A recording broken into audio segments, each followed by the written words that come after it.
Tinfayyuu fi dawaa naaf kenname Yesuus dhugaa. Manni barumsaa warshaa hormaataa ta'uu caalaa maaltu nama dabbara? Ayyoyyaa harka fuune jirra jirtuu hordoftoota kiyya jaalatamuudhaaf kabajamoo nageenya irra waaqayyoo isiniif haa ta'u lafaaf iddoo jirtanitti jechaadha. Egaa akkuma beekamu chaanela Eebbisaa Entertainment irratti guyyaa guyyaadhaan viidiyoo garaagaraa qabannee dhufna. Har'as viidiyoo tokko qabannee dhufnee jirra. Just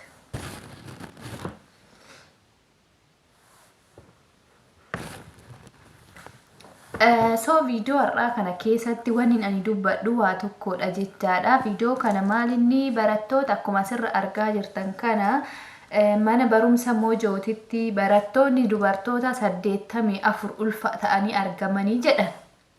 Social media hawaasaa kanarra guyyaa kaleessaa kan oole isa koomentiin namoota illee kan nama ajaa'ibe. Ani gaafii natti uume keessa jechi ijoon tokkoffaa barattoonni mana barumsaa kan deeman haadha fi abbaan isaanii itti cabanii qoraan cabsanii ofii agabuu bulanii ishiidha yuunifoormii bitanii gara mana barumsaa gaafa ergan haa barattee ofis dandeechee boru nuufis nu dabarsiti mucaan keenya jedhaniiti maatiin kuni.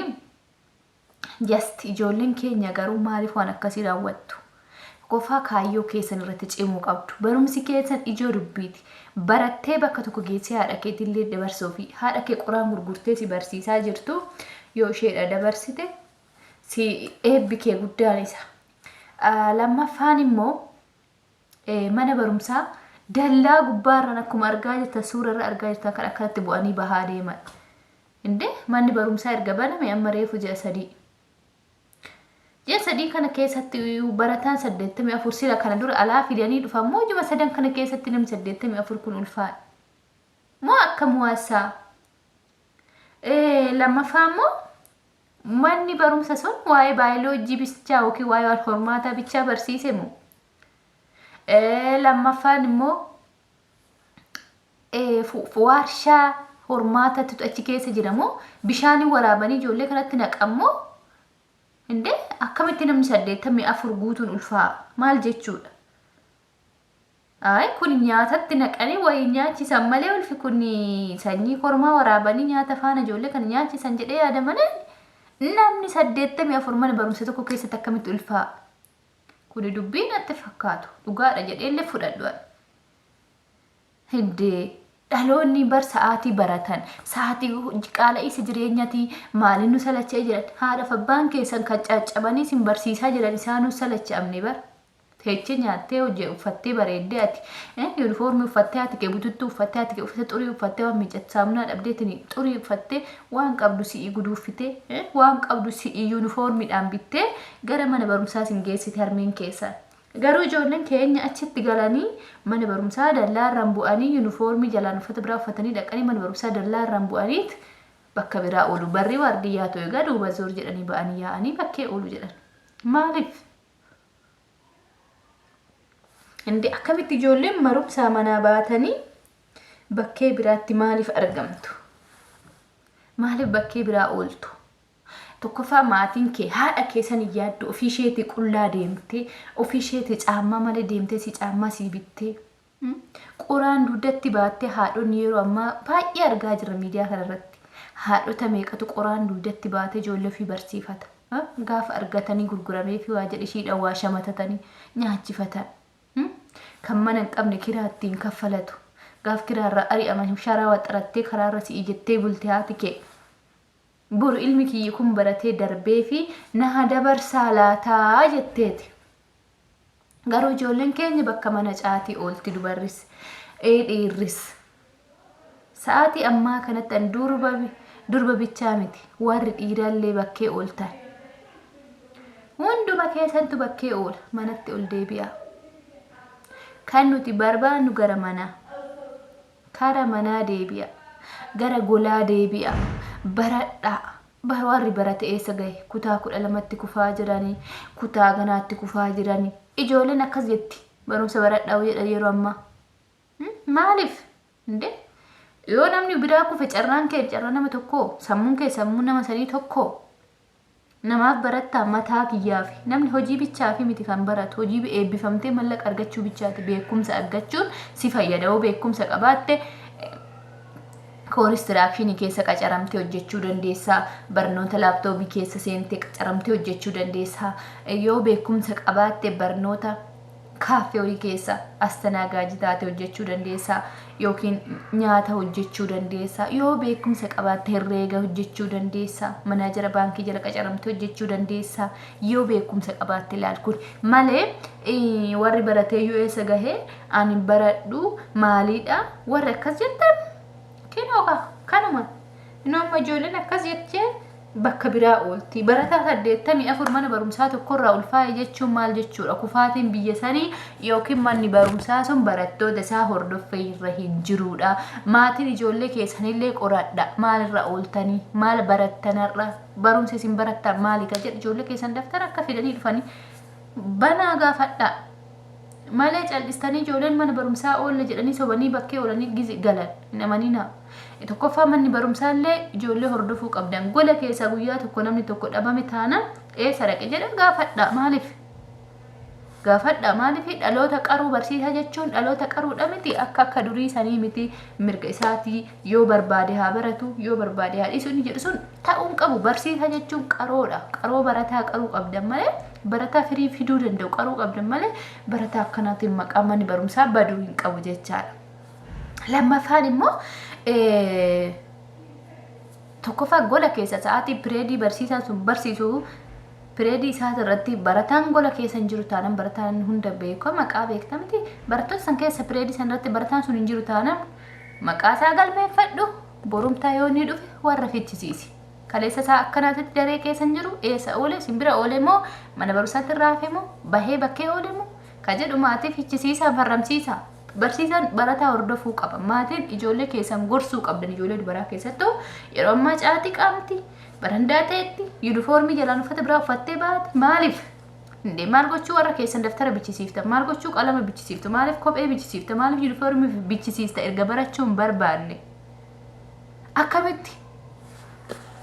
akkamitti barattoonni waan akkanaa hojjetu sa'aatii kanatti biyyi keenya bar fokkisaa jirtu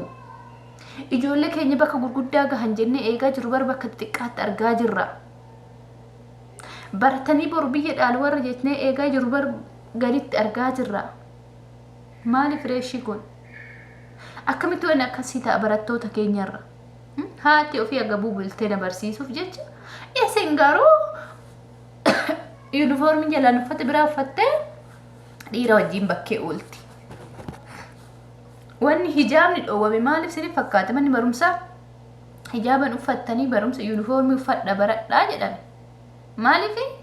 ijoolleen hijaaba jalatti waan biraa qabattee dhuftee bakkee biraa oolti ilaala kuni balaa akkasiitiif wanni manni barumsaa ijoollee namoonni baay'een mana amantaa musliimaa hijaaba mana barumsaatirraa barattoota dubartoota islaamaa barumsa dhoowwame hijaaba dhoowwame jettanii dubbachaa turtaniifillee deebii ta'a yaada ijoollee yeroo ammoo waan akkanaa kana keessa jirti isa hijaaba uffattee dhufti jala waan biraa uffattee dhufti gadi gaafa baatu garuu maatiin hin argu mana barumsaa jirtiidhaan beekanii asiin zoor jettee isheen bakkee biraa dhiira faana waan akkanaa kana ta'aa jira innaa barattoonni amma ijoollee meeqatu 84 ulfaa'e jechuun kuni bar ijoollee waraabanii itti qican jedhamanii ani amanu kana indee akkamitti barataan kun hundi ulfaa'a ishi dubartiin takka lama dogongoraan raawwatte jechuu haa dandeenyu barataa 84 ulfaa'e jechuun ji'a sadii mirga manni barumsaa baname ji'a sadan kana keessatti yoo sana dura bakkee biraatti waa fidanii dhufan malee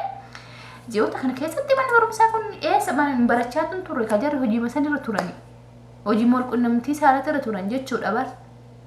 barumsaa irra hin turre indee akkam jechuudha akkamitti barataan kun hundi ulfaa'a gizee takkatti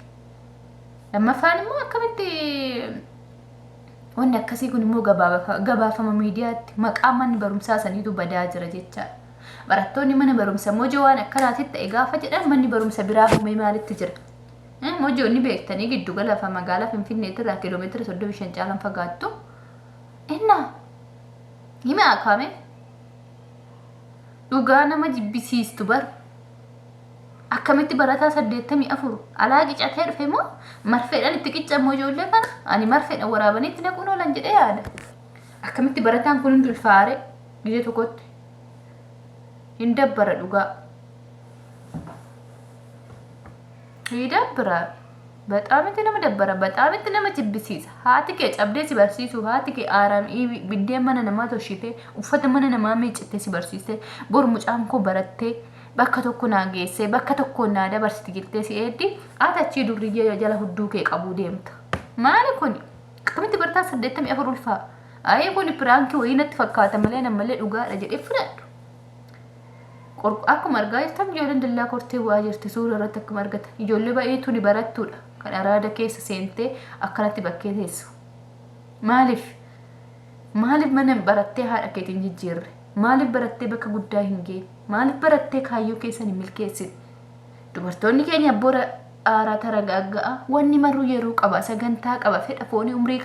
umrii barnootatitti fedha foonii raawwachuu dhabootan kennina umrii barnootatitti wal qunnamtii saalatiif bakka kennina kanaafuu sirrii miti gochaan isin raawwattan kun dogongoraa siniin jedha bulootati shamarranii baradhaa barsiisaa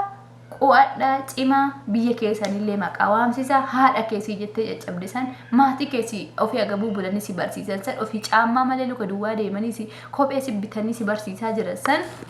si yuunifoormii si bituudhaaf ofii carqii isaanii akkatti milmoodhaan hodhatanii uffatanii si barsiisan san isaanii jedhiitii baradhu bakka tokko ga'e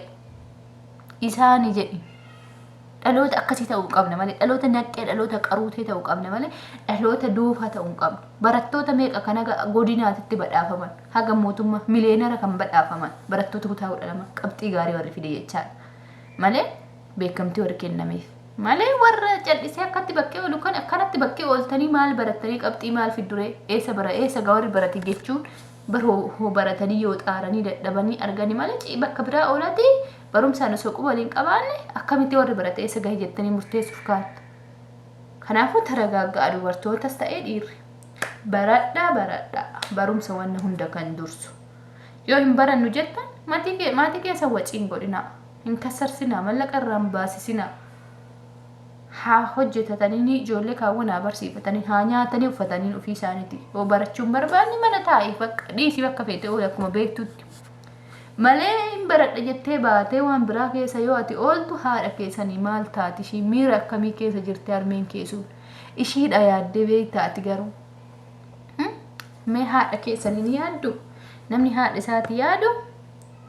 waan akkasii kanan hojjetu jechaadha kanuma siniin jedha galatooma waan dhaggeeffattanii viidiyoo kana ergaa gabaabduudha sheer walii godhaati ijoolleen keenya isin fayyadid keessattuu ijoollee dubartoota warri biyya namaa jirtan intala kee biyyatti barsiifachaa jirtu gorsi ijoollee kee obboleetti kee kan barachaa jirtu kan durbaa gorsi obboleessa kee dhiirallee kan barataa jiru gorsi maaliif innillee akka dubartii biraallee hin dogongorsiifne akka ofiifis hin dogongorre jechaadha obboleettii kiyya intala ollaa keetii gorsi intala maatii ollaa keetii kan barumsarra jirtu gorsi maatiitti gorsi akkana ijoollee akkanaa tirti ijoollee geessan hordofaa jedhaani tokkoffaa maatii silkii ijoolleetti hin bitina bittaan taanaan silkii isaanii hordofaa eenyu wajjin haasa'u maal haasa'u barreeffama isaanii ilaala sagalee isaan nama walii qaban ilaala miseejii isaanii hordofaa cal'isaan ijoollee hin dhiisinaa gadi akka farda lugamni irraa baafame kanuma siniin jedha galatooma.